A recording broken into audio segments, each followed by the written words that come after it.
Okay.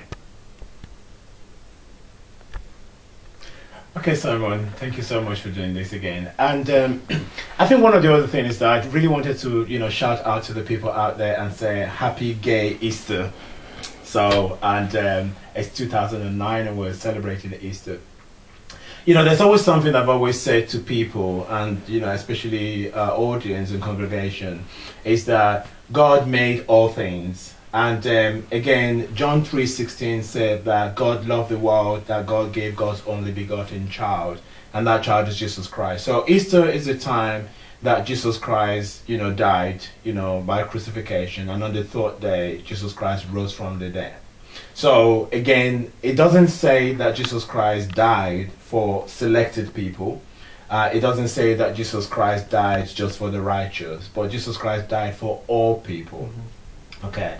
So again, we're just going to carry on our conversation, and what is your own view about the love of God for all people? How do you feel about God loving all people, regardless of their race, their sexuality, and so on?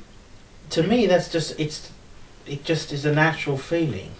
It's not something I have to think about. Maybe that's the way that I was brought up and the way that I was taught, when I was younger and I went to church. But to be honest, to me, that is just a natural feeling to have. It doesn't really need any explanation over and above that, really.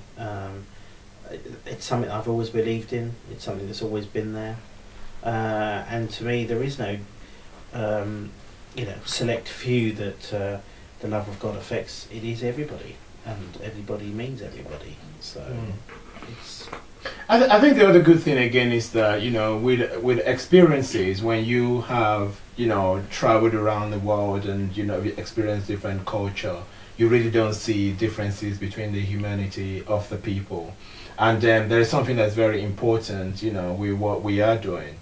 I have good friends that are Muslims, Buddhists, and so on and so forth.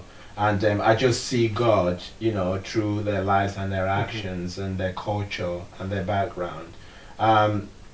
Basically, just share with me your experiences, especially, with people that are of different race and of different culture from yourself. And of course, people that that are either reconciling their sexuality and their culture, not necessarily their religious beliefs, Well, I mean, I've had the experience of being able to travel all over the world, mainly through my childhood.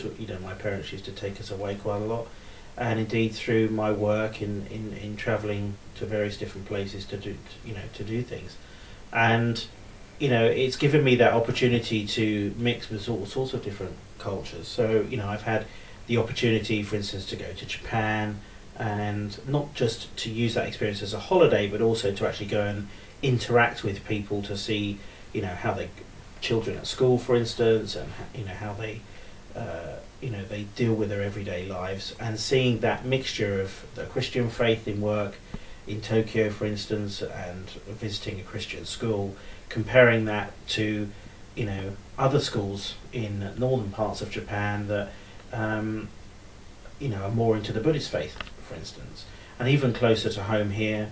I have all sorts of different friends from all sorts of different beliefs, whether they be Muslim, Buddhist, or atheists, for instance, just non-believers completely. And indeed, obviously, with my own congregation with church here in Redhill. But even with my experiences in going to Africa, and I've had the opportunity to go to Nigeria, to Kenya, to the Gambia. So, and even looking at slight differences between West Africa and East Africa in the way that they believe in different things. But fundamentally, when I'm dealing with people of the Christian faith, they all have that common belief with the love of God, and everything that the Bible teaches us. Wherever I've been around the world, and I've gone to church, whether it be in a Church of England Anglican church, or a Catholic church, or maybe or even a Pentecostal church. I've seen this, the things that the Christian beliefs it's the same wherever I've been around the world.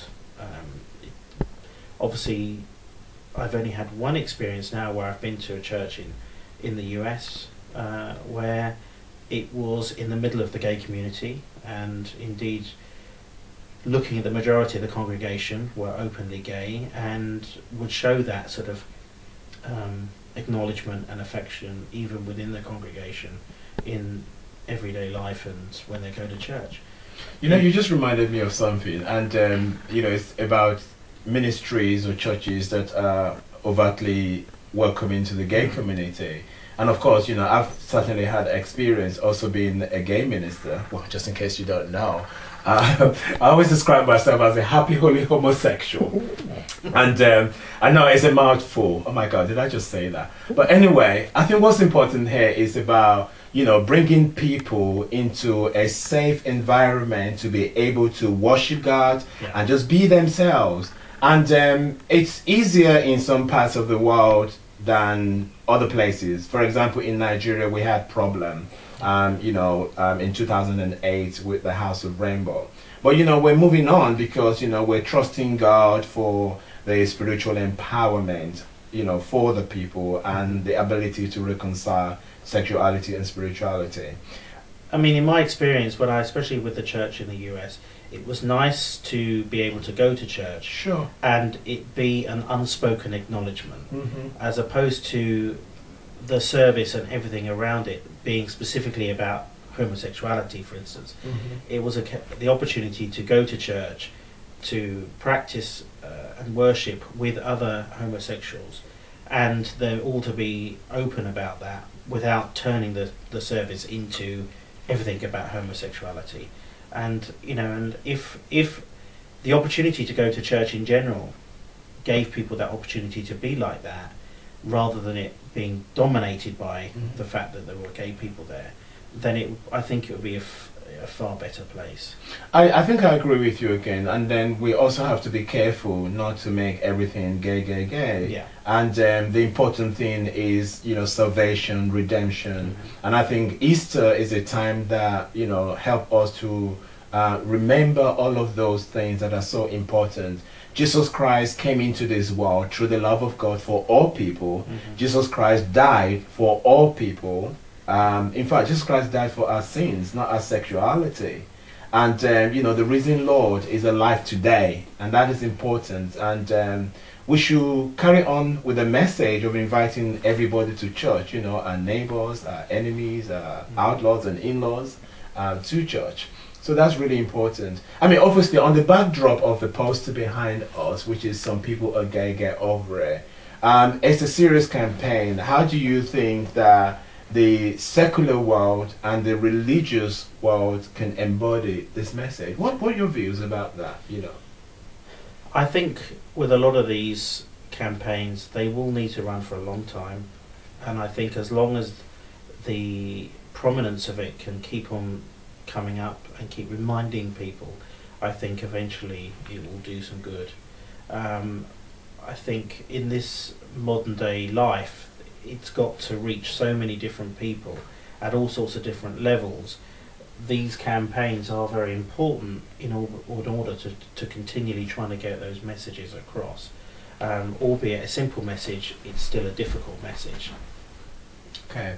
I mean, I think it's very, very important, and we'll continue to understand that we have to, you know, be persistent and in promoting the inclusion of all people rather than the exclusion. So I want people to carry on enjoying that. The posters just come down, and the website is YouTube/House of Rainbow. Post your comments, post your messages. We'd like to hear from you. God bless you, and have a happy gay Easter.